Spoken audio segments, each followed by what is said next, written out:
No último vídeo, eu falei das principais lideranças dos anos 80, 90 e início dos anos 2000. E eu fiz um recorte de uma dessas principais lideranças, o pastor Silas Malafaia, revelando como era seu discurso e como ele mudou, bem o início da mudança do discurso dele, daquela época, para o discurso que nós já conhecemos dos dias atuais. Nesse vídeo, eu vou continuar falando sobre a influência dessas lideranças e vou dar um destaque especial ao pastor Caio Fábio.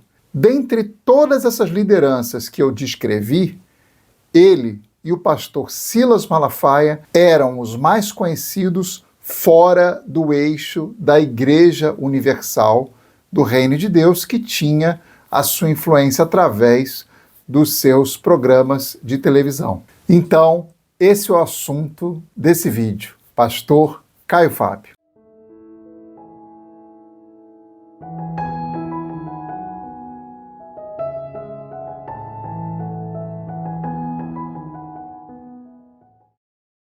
Meu nome é Alexandre Gonçalves, sou pastor há 29 anos na Igreja de Deus no Brasil, uma denominação pentecostal do século XIX, e também policial rodoviário há 20 anos. Se você gostar desse vídeo, eu te peço que você se inscreva no canal, curta o vídeo, comente, compartilhe para que esse vídeo venha a ser difundido para mais pessoas. O canal não é monetizado, nossa intenção é apenas ajudar a esclarecer um período da nossa história recente evangélica aqui no Brasil. Se caso você não gostar, não tem problema, pode descurtir e pode também fazer sua crítica nos comentários, desde que seja uma crítica sem agressões e de forma educada, porque é assim que um cristão deve agir sempre. Como eu disse no último vídeo, tivemos várias lideranças evangélicas no final dos anos 80, 90 e início dos anos 2000. Eu falei do Bispo Macedo, da Igreja Universal do Reino de Deus. Também falei do apóstolo Miguel Ângelo, da Igreja Cristo Vive. Também o missionário R.R. Soares, da Igreja Internacional da Graça de Deus. Apóstolo Estevão Hernandes, da Igreja Renascer. E, dentre outros, citei aí que todos esses expoentes, esses primeiros, eles eram adeptos da teologia da prosperidade e da incipiente teologia do domínio. Mas eu também falei de outros expoentes do mundo evangélico que não aderiram a essa onda tão forte de teologia da prosperidade e da teologia do domínio, e até que eram antagonistas às igrejas e aos pastores que proclamavam esse tipo de teologia. Citei o pastor Ariovaldo Ramos, da Igreja Metodista Livre, também o pastor Nilson do Amaral Fanini, da Igreja Batista, pertencente à Convenção Batista Brasileira, que são as igrejas batistas tradicionais. Também citei o bispo Paulo Lockman, da Igreja Metodista, o pastor Ricardo Gondim, da Assembleia de Deus Betesda, que foi uma denominação rompida com as Assembleias de Deus, e o pastor Silas Malafaia, da Assembleia de Deus, do qual eu fiz um recorte mostrando as suas falas. Muitos me indagaram, mas por que você colocou o Silas Malafaia nesse grupo de antagonistas à teologia da prosperidade e teologia do domínio? Coloquei porque de fato ele era. Eu não vou julgar as razões interiores dele, mas a sua proclamação, a sua palavra, e eu demonstrei isso no último vídeo, eram contrários à teologia da prosperidade e à teologia do domínio, no sentido óbvio de domínio político, porque ele se opunha à igreja capitanear ou então apoiar qualquer tipo de projeto político. Hoje, nesse vídeo, eu quero falar do papel do pastor Caio Fábio, da Igreja Presbiteriana do Brasil, na época. Ele representava um outro lado do campo evangélico, que era contra a teologia da prosperidade e contra a teologia do domínio, entendendo que a igreja tinha que se manter fora do jogo político, das disputas políticas. Então, vamos falar um pouco agora de Caio Fábio de Araújo Filho. Para esse vídeo não virar uma biografia dele, eu vou só situar para que as pessoas entendam quem era Caio Fábio. Caio Fábio era filho de um renomado pastor do mesmo nome, lá de Manaus, que também era procurador da República, e ele detinha os direitos de uma afiliada da Rede Globo em Manaus. Então, Caio Fábio, ele surgiu de maneira meio exógena ao movimento evangélico, porque, embora sendo filho de pastor, ele vivia como um playboy, aquele filho, né, de pais ricos, né, e viveu uma vida totalmente entregue a toda sorte de desejos, vontades, uma vida como nós no meio evangélico chamamos de mundana. E ele se converte, então, já para um filho de pastor muito tarde, aos 18 anos, ele se torna um tremendo evangelista, aquele evangelista de rua, e também, até pelo fato da influência do seu pai e do pai também ter uma ligação com rede de televisão, no caso uma afiliada da Globo, ele passa então também a ter pequenos programas em que ele faz realmente aquele apelo evangelístico de uma forma muito inteligente, uma forma bem diferente do que os televangelistas da época faziam. Em 1977, vendo que ele era um fenômeno, a Igreja Presbiteriana do Brasil entendeu que tinha que ordená-lo. Só que ele não tinha feito um seminário teológico, né, dentro dos padrões da Igreja Presbiteriana do Brasil.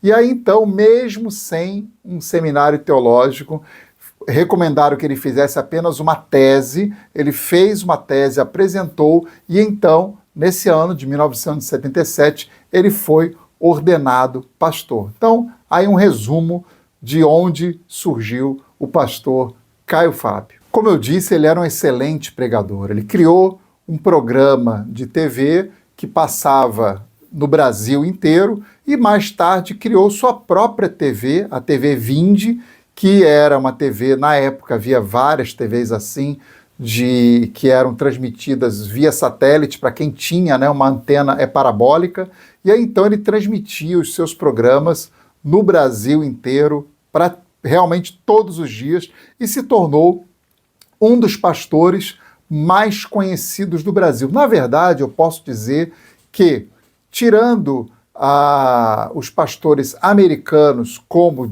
Jimmy Swaggart, que era muito conhecido por causa do seu programa evangelístico também, dos pastores brasileiros, Caio Fábio era o pastor mais conhecido no final dos anos 80 e início dos anos 90, sem sombra de dúvida. Junto também, na mesma época, com o pastor Silas Malafaia. Era difícil dizer qual deles era mais conhecido naquela época. A sua visão contra a teologia da prosperidade e a entrada da igreja na disputa política era de ferrenha oposição. Isso incluía também uma oposição muito forte a algumas figuras que havia na época, como o próprio Edir Macedo e o pastor Manuel Ferreira, que era presidente da Convenção das Assembleias de Deus do Ministério de Madureira. Ele entendia que essas figuras e essas igrejas estavam indo contra o que a palavra de Deus dizia em relação ao papel de um ministro do Evangelho na sociedade. Ele passou um tempo fora do Brasil para estudar, no final dos anos 80, quando ele retorna, já ali mais ou menos em 1990, ele vê uma situação bem complicada, porque quem viveu a fase dos anos 80 da igreja viveu uma fase muito boa. Para mim, particularmente, foi a melhor fase da igreja, né? Os anos 80 e ali uma parte dos anos 90 que eu vou recortar aqui. Mas era um período em que as pessoas se respeitavam, sentavam juntas, conseguiam conversar, e com um crescimento da Igreja Universal, que propagava de maneira muito forte a teologia da prosperidade e a teologia do domínio, isso causou um alvoroço nas igrejas e muitas disputas, porque era um campo em que se disputava política e se disputava espaço na TV e no rádio. E foi mais ou menos nessa época que eu tive o privilégio de conhecer o pastor Caio Fábio. Eu era um missionário da Jocum, estava ali com um rapaz, né, trabalhando, querendo realmente fazer a vontade do Senhor dentro do Ministério de Missões da Jocum, que é Jovens com uma Missão, que nós éramos conhecidos na época como hippies evangélicos, porque vivíamos sem nada, nas condições mais humildes e simples possível, para servir as pessoas através de trabalhos humanitários e do próprio evangelismo em si, a propagação do Evangelho de Jesus. E aqui eu preciso enumerar duas coisas importantes que o pastor Caio Fábio fez na década de 90, bem no início. Uma foi a criação da AEVB, Associação Evangélica Brasileira, e a outra foi a Fábrica da Esperança. Então hoje eu vou falar sobre essa AEVB, porque isso tem bastante relevância para entendermos o que aconteceu de lá para cá. Em 1991, Caio Fábio se une com diversas lideranças que estavam preocupadas com o crescimento desordenado de diversas igrejas evangélicas que posteriormente foram denominadas de neopentecostais por antropólogos e por teólogos. Na época não havia essa nomenclatura que hoje usamos para distinguir as igrejas pentecostais de primeira onda para as igrejas pentecostais de segunda e terceira onda. Essas igrejas criavam uma situação de constrangimento para nós, pastores, para as igrejas, os irmãos, por causa das práticas dela.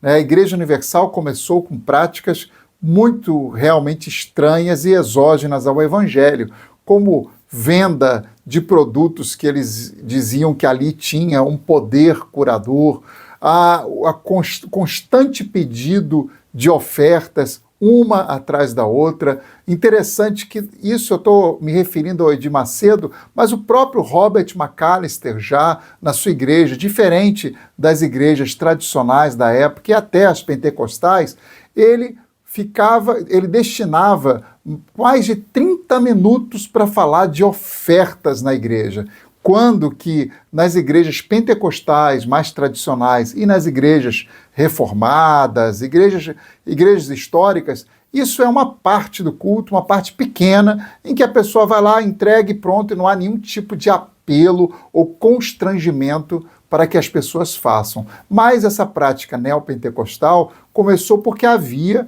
uma demanda que eles tinham que arcar com custos de televisão. No caso, o bispo Robert McAllister usava bastante tempo de rádio na antiga Rádio Relógio, no Rio de Janeiro, e ali ele tinha que investir dinheiro, assim como o bispo Macedo, que tinha comprado a Rádio Copacabana, uma rádio muito grande, muito influente do Rio de Janeiro, e ali ele tinha que pagar as contas e fora o pagamento de inúmeros programas de televisão que culminou com a compra de uma rede de televisão, a Rede Record, por parte da Igreja Universal. Então, baseado nesse constrangimento e para marcar uma linha que pudesse dividir o que era de fato evangélico, igreja evangélica, daquilo que poderia ser uma seita ou práticas que seriam heterodoxas, foi criada então a Associação Evangélica Brasileira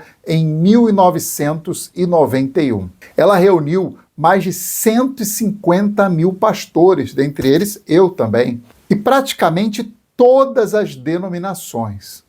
Apenas duas mais conhecidas não estavam ligadas à EVB. Não porque elas não quisessem estar, porque era como se fosse um selo de qualidade você estar ligado à EVB. Elas não ficaram porque a própria liderança da EVB não queria a presença dessas igrejas. A primeira, a Igreja Universal do Reino de Deus, e a outra, o ministério, ou seja, a convenção das Assembleias de Deus ligadas ao ministério de Madureira, chefiada pelo pastor Manuel Ferreira. Caio Fábio explica isso em uma palestra que ele deu na PUC de São Paulo. Vamos ver. Eu encontro de novo os meus amigos, a gente se intitulava de os da caminhada. Começamos a nos encontrar e eu perplexo o que houve aqui. E nós propusemos. Não foi proposta de um, de dois, nem de três. Acho que era unânime aquele sentimento de que nós precisávamos, então, partir para uma nova injeção de unidade. Foi quando aconteceu, em 1991, a criação da Associação Evangélica Brasileira, da qual eu fui presidente por 8 anos. E foi em torno daquela convergência, daquela gravitacionalidade que, de certa forma, o meu ministério provocava, era um lugar de convergência, e os eventos que eu fazia eram lugares de convergência, que aquilo facilitou barbaramente o surgimento de uma instituição que foi a maior de todas as instituições de unidade ou de convivência ou de partnership dos evangélicos até aqui na história. Porque nós começamos aqui no Centro Professorado Paulista em maio de 91 e em 92 nós já tínhamos mais de 120 mil, quase 150 mil pastores de todas as denominações vinculados à EVB, bem como praticamente todas as denominações. Vocês podem conceber a Igreja Presbiteriana do Brasil fazendo parte hoje em dia de uma coisa assim, junto com as Assembleias de Deus, menos a Madureira. Madureira, porque o Manuel Ferreira é e era um bandido, e eu conheci o banditismo dele a fundo, fui proctologista dele, de pessoas na casa dele, de modo que eu sabia que aquele homem não era do bem. E quando ele veio pedindo para entrar na EVB, eu falei, desculpa, Manuel, mas você não. Não dá, porque se você entrar aqui, é melhor a gente não começar nada. Porque para continuar tudo do jeito que está, é só continuar. E eu não estou querendo organizar algo para você entrar e estragar. O segundo foi o Macedo. O Macedo me chamou e disse, eu quero entrar na sua organização que você está criando. Não sei o que, eu digo, Macedo, nós estamos criando essa organização justamente por tua causa. Porque se nós não dissermos o que é a igreja evangélica agora, e não determinarmos, à luz do Evangelho, qual é o conteúdo básico do Evangelho agora, daqui a 20 anos, quando se falar em Evangelho, se vai estar falando em ti.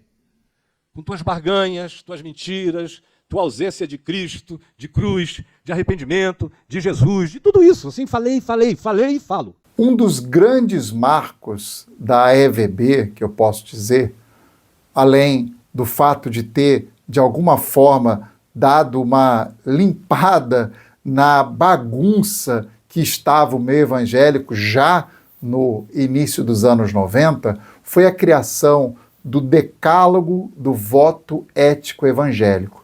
Eu vou dedicar um vídeo exclusivamente sobre esse decálogo, mas agora nós vamos continuar falando um pouco sobre as ideias e a influência do pastor Caio Fábio naquela época como antagonista dessa teologia da prosperidade e teologia do domínio. Com a criação da EVB e o pastor Caio Fábio sendo presidente da EVB, passou então a toda vez em que a imprensa precisava de um pronunciamento ou uma posição da igreja evangélica sobre qualquer tema, ele era chamado. E isso, de certa maneira, para quem era um cristão mais ético, que procurava realmente viver uma vida de acordo com os padrões do Evangelho, sem que a igreja quisesse poder aqui na terra, mas quisesse evangelizar, quisesse fazer o seu papel de servir a sociedade e a Deus, isso dava orgulho em nós, ver uma pessoa tão preparada como era Caio Fábio, nos representando de certa maneira. Todos sabem, a igreja evangélica não tem um representante ou alguém que possa falar por ela. Mas naquela época, por causa da EVB, que reunia mais de 150 mil pastores, é óbvio que, sendo a maior associação evangélica, ele realmente tinha como dizer que estava representando uma fatia majoritária do campo evangélico. Olha que tempo bom, né? Tínhamos uma fatia majoritária de pessoas que queriam realmente o correto para o Evangelho, queriam viver de acordo com aquilo que a gente entende que é o Evangelho, sem essa mistura maluca de domínio político ou de querer dizer que as pessoas vão ficar ricas apenas por questões de fé. O ponto que chegou à figura do Caio Fábio à época, que a Rede Globo, que sempre tinha uma certa oposição aos evangélicos e era realmente muito dominada tradicionalmente pela Igreja Católica e tinha uma batalha com a Igreja Universal, a Rede Globo deu espaço, inclusive, ao próprio pastor Caio Fábio, que ele tinha um programa bem rapidinho, de manhãzinha, nível nacional, para falar uma palavra de Deus. E isso era muito bacana ver, né? A gente se sentia bastante feliz de ver um irmão, um pastor da Igreja Presbiteriana do Brasil. No caso ali, ele estava pastoreando à época a Igreja Presbiteriana Betânia, em Niterói, que eu conheci já de muito tempo, irmãos queridos, que eu tive boa comunhão naquele lugar, saudades desse tempo, né? E que ele estava então ali trabalhando e fazendo uma representação muito importante da voz evangélica. Você pode imaginar que isso criou, é claro, um clima de bastante inveja, né? Clima de disputa, figuras que se sentiam meio que à sombra do que era o Caio Fábio, uma personalidade realmente exuberante, com todas as contradições que hoje você vê, mas à época, no mundo evangélico, ele era dividido assim. Se você era um pastor ou um irmão de uma igreja mais tradicional, tanto uma igreja, sei lá, uma igreja batista, uma igreja presbiteriana, uma igreja metodista, luterana, você se sentia representado pela figura do Caio Fábio. Se você era pentecostal, de igrejas pentecostais tradicionais, como a Assembleia de Deus, a Congregação Cristã no Brasil, Igreja do Evangelho Quadrangular, a Igreja de Deus, a igreja que eu sou, você tinha ali duas representações. Tinha o Caio Fábio para muitos assuntos e o pastor Silas Malafaia. Era mais ou menos isso que acontecia. Eu tinha uma boa inclinação com o pastor Caio Fábio, porque eu era oriundo da Jocum, Jovens com uma Missão, e a gente tinha um relacionamento bastante estreito com o ministério da Vinde, que era o ministério que ele era o líder, que era um ministério de evangelização, e que ele, então, fazia vários trabalhos em parceria com a Jocum. Então, essa época era uma época muito boa nesse sentido, porque a igreja ela estava optando pelas posições corretas. E isso é algo assim que hoje faz muita falta com o que vemos aqui nesse atual momento da igreja evangélica. Mas continuando a história, de tão expressiva que era a figura do pastor Caio Fábio, que ele ganhou, incomodato, no caso, a Vinde, né, a missão da qual ele era o presidente, uma fábrica inteira. Essa fábrica era de um grupo de empresários do Rio de Janeiro, se chamava Formiplac, e em virtude dela estar dentro de um complexo de favelas, né, lá no Rio de Janeiro, a principal delas, a favela de Acari, os donos viram que não dava para investir naquele negócio, que era complicado, e acabaram cedendo para a Vinde, em comodato de 10 anos, aquela fábrica, para que ela pudesse ser usada em algum projeto social. E aí nasceu a Fábrica da Esperança, um projeto que teve envergadura nacional. E isso também era um motivo de grande orgulho para nós evangélicos, porque nessa fábrica, que aí então teve esse nome, Fábrica da Esperança, toda a sociedade civil, inclusive pessoas que hoje você vê que criticam os evangélicos, apoiaram o projeto. A gente viu o apoio de artistas, de sociólogos, como Betinho, por exemplo, e isso realmente foi algo que trouxe um momento de bastante alegria para o nosso meio, né? A AEVB, que representava esses 150 mil pastores, e aí se você fizer uma soma de quem os pastores representam, você vai ver que era grande parte da igreja evangélica estava engajada em projetos que eram importantes do ponto de vista humano. E esse projeto, a Fábrica da Esperança, foi um projeto realmente maravilhoso. E que eu acho que quem lembra dele, né, eu particularmente fui um dos voluntários que ajudou nos trabalhos, nas oficinas de teatro, oficina de evangelismo, lá naquele projeto. Ajudei também tanto na parte de construção braçal, de ajudar a arrumar uma coisa ou outra, né? Como voluntário de maneira geral, fazer comida, tudo isso aí a gente se envolvia nesse projeto maravilhoso. Eu me recordo que eu era missionário na Jocum e o pastor Caio Fábio fazia esse trajeto da Vinde até a Fábrica da Esperança. E algumas vezes ele me dava carona, né? E assim, nessa carona, eu e mais outro missionário, a gente conversava muito e eu tenho uma excelente lembrança desses momentos em que eu estive ao lado dele, na carona, naquele Opala azul que ele tinha ali, que era da missão e do projeto, e eu realmente posso dizer que há um certo saudosismo no meu coração por aquele momento que nós vivemos no Brasil, particularmente no Rio de Janeiro. Bom, a Fábrica da Esperança acabou sofrendo um grande revés, por conta do projeto ter uma amplitude assim, nacional. Isso causou um certo furor em grupo de pastores que eram opositores ao Caio Fábio, esses de sempre que faziam campanhas para políticos, mantinham candidatos que se utilizavam da fé evangélica para poder ter voto. Ainda eram poucos, mas já havia.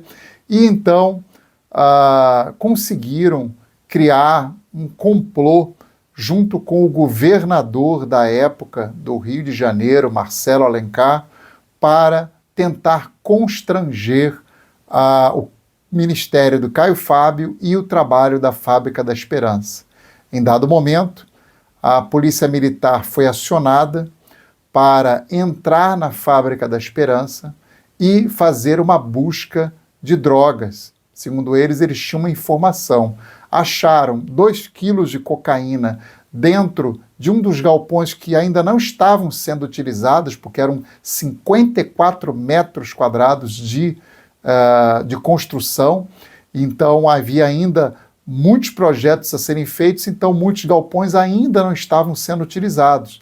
E esse era um deles, foi encontrado num forno. Eles acharam essa droga de maneira muito rápida, porque a informação não dizia onde ela estava. Em menos de 1 hora de busca em um prédio com 54 metros quadrados, eles conseguiram achar essa droga. E o governador, sem nenhum tipo de investigação, acabou se colocando numa posição de dizer que o Caio Fábio tinha envolvimento ou estava aliado ao tráfico de drogas. Os lares dessa instituição vão ter que responder, sim. Porque que consentiram, aquilo não era um lugar aberto onde alguém fizesse esconderijo de droga. Pode fechar ou não? Pode até fechar, sim, como um instrumento equivocado de assistência à coisa, e via aparecer, não fechar propriamente, mas extinguir a ação daqueles que comandam o empreendimento que não apresenta as características que anunciam.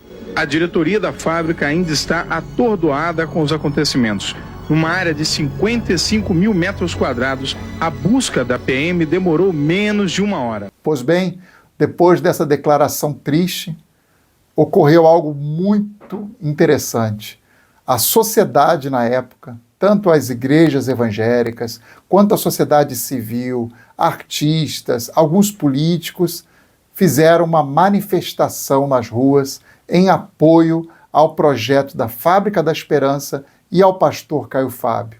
Essas imagens não saem da minha visão, porque eu participei desse ato, estava lá junto com vários irmãos em Cristo, com vários irmãos da Jocum também, da minha igreja, e realmente um momento que eu hoje jamais imaginaria ver nos dias de hoje, devido ao grau de sectarismo ideológico em que as igrejas estão. Estavam ali todos apoiando, porque entenderam claramente que era uma armação política para tentar destruir a reputação do pastor Caio Fábio naquela época e o seu projeto Fábrica da Esperança. Mesmo então, com toda essa oposição que alguns pastores na época, principalmente os pastores ligados às igrejas que não foram aceitas pela EVB para integrarem essa associação, eles acabaram então tentando criar esse complô contra o pastor Caio Fábio e o projeto Fábrica da Esperança, que na verdade era um complô contra toda a representação séria de pastores no Brasil. E graças a Deus, naquele momento, isso foi revertido e, ao contrário, os empresários deram mais apoio ainda ao projeto. Ali havia a ajuda do Instituto Ayrton Senna, da Xerox do Brasil, de tantas outras empresas que investiam naquele projeto. E, como eu disse várias vezes aqui nesse vídeo, isso nos enchia de orgulho de ver aquele trabalho daquela forma. Portanto, meus irmãos, Caio Fábio foi uma figura muito relevante como um antagonista de toda essa onda muito forte da teologia da prosperidade e da teologia do domínio. É importante lembrar como Caio Fábio ele realmente tinha entrada no meio evangélico. As pessoas sentavam para ouvir a sua mensagem na televisão. A mensagem que ele dava no domingo, ela repercutia a semana inteira e todos ficavam ansiosos para ouvir a próxima mensagem do próximo domingo. Portanto, ele era uma figura de grande relevância e que representava o campo evangélico de uma maneira muito correta e muito eficaz, até porque ele tinha boa articulação para as mídias daquela época, que basicamente era TV, rádio e jornal. No próximo vídeo eu vou falar mais sobre o término dessa Fábrica da Esperança e o que ocorreu exatamente com Caio Fábio, e do decálogo do voto ético evangélico, que é muito importante a gente entender o que de fato era isso e a contribuição que isso trouxe até os dias de hoje contra essa loucura que vivemos hoje de voto de cabresto ou, como alguns chamam, voto de cajado, onde os pastores e líderes dizem para os irmãos em quem votar e em quem não votar. Se você gostou desse vídeo, do conteúdo desse canal, eu te peço que você curta o vídeo, se inscreva no canal e comente, coloque seu comentário. Isso ajuda no engajamento. Se você não gostou, mais uma vez eu digo, pode criticar, não há problema, desde que essa crítica ela não seja de maneira ofensiva, porque somos cristãos, somos irmãos e é assim que temos de nos tratar.